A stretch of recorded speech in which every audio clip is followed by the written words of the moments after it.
ఇలాంటి పరిస్థితుల మధ్య కాదని దాన్ని ఉల్లంఘనే కావచ్చు, చట్ట ఉల్లంఘనే కావచ్చు కానీ ఆ రోజున ఆయన ఆ టాప్ పైన ఎక్కి అంటే అన్నిటినీ కాదని అరెస్టు చేస్తే చేయండి, కేసులు పెట్టుకోండి అంటూ ఆయన వెళ్లిన తీరు ప్రత్యక్షంగా చూసాం. మనం స్క్రీన్ పైన చూస్తున్న దృశ్యాలు కూడా ఇందుకు తార్కాణంగా కనిపిస్తున్నాయి.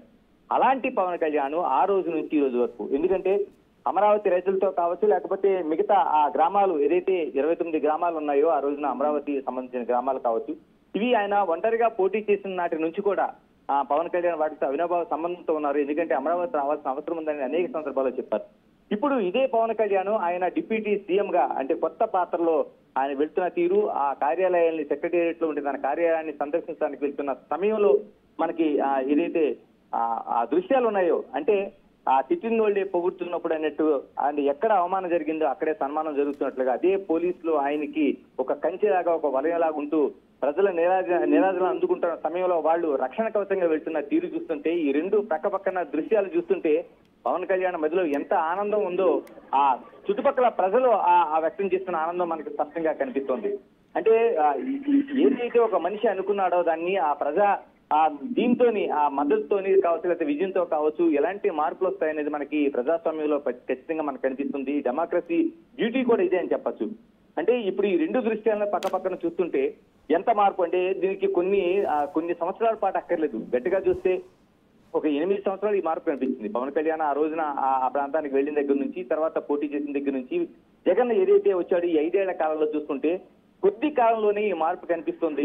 అంటే ఆ యథారాజా తదా ప్రజాని ఏదైతే ఒక రాజ్యాధికారం వచ్చిందో ఆ తర్వాత ఉండే ఆ పరిస్థితి కావచ్చు, చట్టం కావచ్చు, లేకపోతే పోలీసులు కావచ్చు, వ్యవస్థలు కావచ్చు ఏ విధంగా ఉంటాయని చూడాల్సిన అవసరం ఉంది. అందుకనే ప్రజల పక్షాన పోరాడుతున్న పవన్ కళ్యాణ్ కి ఈ రోజున ప్రజలు నీరాజనం పలుకుతున్నారు. ఆ కారిడార్ అంతా ఏదైతే సీడ్ యాక్సెస్ రోడ్ అంతా పూలతో కురిపించి పూలపైనే ఆయన్ని పూల పాన్పులాకేసి ప్రయాణం చేశారు.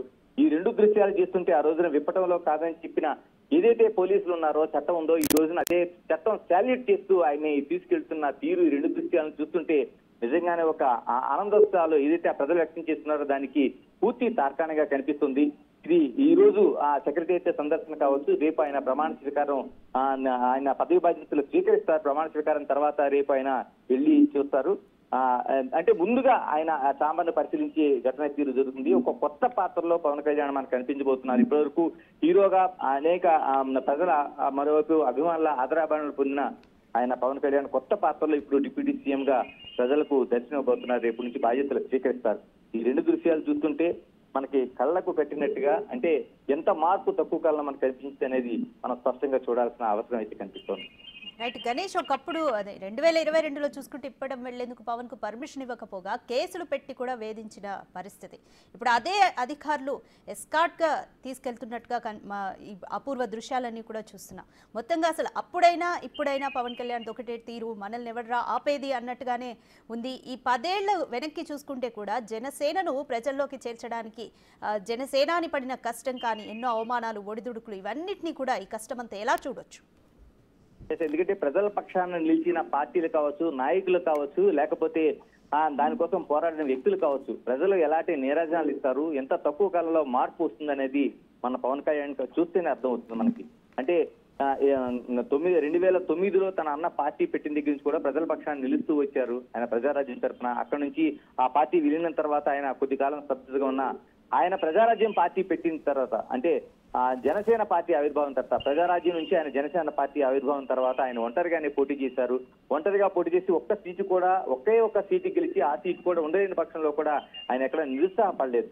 అంటే అన్నింటి కూడా ప్రజల పక్షాన తాను ఉన్నానని మొండి వదంతో అంటే ఆయన ప్రజలకి సంబంధించిన సమస్యలతోని ప్రజలకి న్యాయమైన డిమాండ్లతో తాను నడుస్తున్నాను కాబట్టి ఎప్పటికైనా తనకు న్యాయం జరుగుతుందనేది ఒకే ఒక నినాదం, ఒక నమ్మకంతో ఆయన ప్రయాణం చేస్తూ వచ్చారు. ఇలాంటి పరిస్థితుల మధ్య ఇప్పుడు మనం 2024లోన అంటే చూసుకుంటే దాదాపు 21కి 21 స్థానాలు గెలవగలిగారు. రెండు పార్లమెంట్ స్థానాలకు 2 పార్లమెంట్ స్థానాలు అంటే 100% ఒక రిజల్ట్ సాధించిన పార్టీగా ఏదైనా చెప్పుకుంటే దాన్ని జనసేన పార్టీగా మనం ఇప్పుడు చూడాల్సిన అవసరం ఉంది. అంటే ప్రజల పక్షాన నడుస్తున్న పార్టీలకు ప్రజలు ఎంత విశ్వాసం చూపిస్తారు, ఎంత నమ్మకం చూపిస్తారు అనేది మనకు అర్థమవుతుంది.